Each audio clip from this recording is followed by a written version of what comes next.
Hi, my name is Kul Zehra. My student number is 185286224. Before I start, I'd like to acknowledge the Baramudagal people of the Aruk Nation, the traditional custodian of the land, and pay my respect to the elders, both past and present.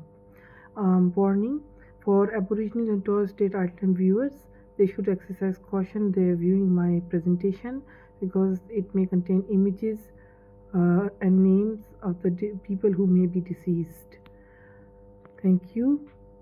And now I'll start my presentation. The artist I have chosen is one of the most famous and successful artists in Australian history. She is an Aboriginal photographer and video maker. Her name is Tracy Moffat. She was born 12th of November 1960 to a white father and Aboriginal mother in Brisbane.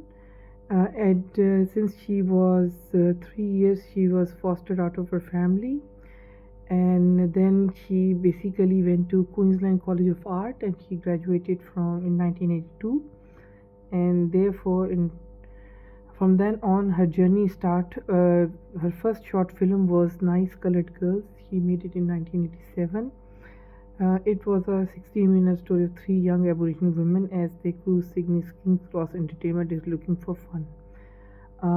There are a few themes in her art which are very controversial, and she tends to be very much into describing pain, as her famous quote is, "Everybody has a story to tell. That is why there is tragedy in life." The Moffat's work actually it addresses issues which she has probably herself seen, because there seem to be a lot of tragedy that she seems to portray in her work.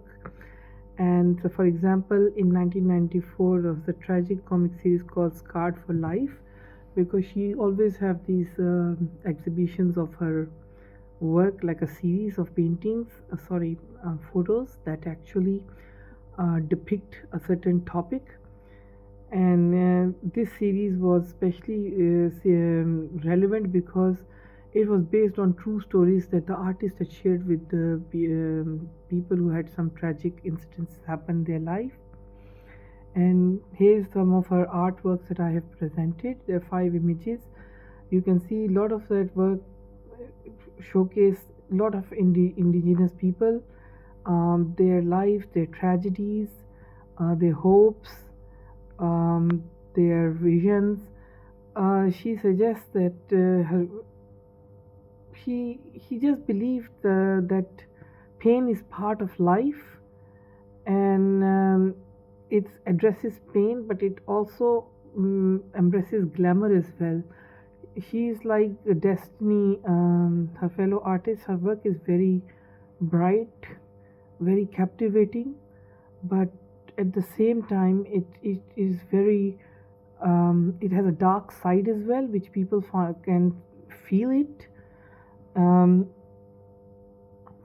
She has about 100 solo exhibitions in Europe and United States and Australia. Her some of works is in Guggenheim Museum as well. I guess he is now perhaps one of the most recognizable artists overseas, where photographic media and filmmaking is concerned. Destiny Deacon is another indigenous artist whose work also blend pain and humor, which is kind of strange. It's like he uses humor and to address certain issues, as to allow the person who is looking at her work not to get distracted by the pain. They should always have something else to attract. That's how I felt. I felt her work was quite somehow dark and depressing. And she also has got a lot to do with the racism as well, perhaps because being a half caste person herself. She must have probably gone through, in those days, they used to stand out, and probably there she's expressing her own experiences through her work. Um, it's basically she had a commitment to promote indigenous culture, but somehow her works actually is very contemporary, and sometimes it seems to go against what you generally expect from an indigenous artist.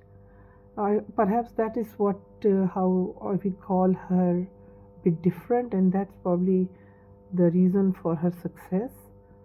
Um, she loves telling stories, and like a storyteller, her series, if you look at her photographs and everything, they are always numbered, and they go through a certain. If you follow them up, they always tell a story from beginning to an end. Um, but it's, again, I said, it is very, very controversial in some ways. Um, there seems to be an underlying pain that one person who's watching these exhibitions can feel it, and I felt it actually. Um, her self actually identifying herself as indigenous says a lot about her identity, that how she sees herself embracing her mother's side of identity and is proud of it. So in this case, probably that's the part of her success and the charm, which people find it intriguing and kind of mysterious. And she comes across as somebody that people would like to understand why is she doing what she's doing. Perhaps this is my interpretation, and I loved her quote was that caught my attention was, everybody has a tragic tale to tell. And I think they're very deep words, and I think if you look at her photograph, that's exactly what you see. The person, the subject in the photograph is trying to tell his story through her lens. Then these are my references in the end. I've sourced my images and my source material from most of the internet and art galleries, Guggenheim, and the interview and Tate magazine that her work was featured in it. And then there is another one, an interview that she gave, and that says a lot about her life. She talked about her issues, being an indigenous person growing up in Australia in 60s and 70s. So it was quite a rare chance to look into her psyche, I would say, and which attracted me to do a piece on her in my assessment. Thank you very much.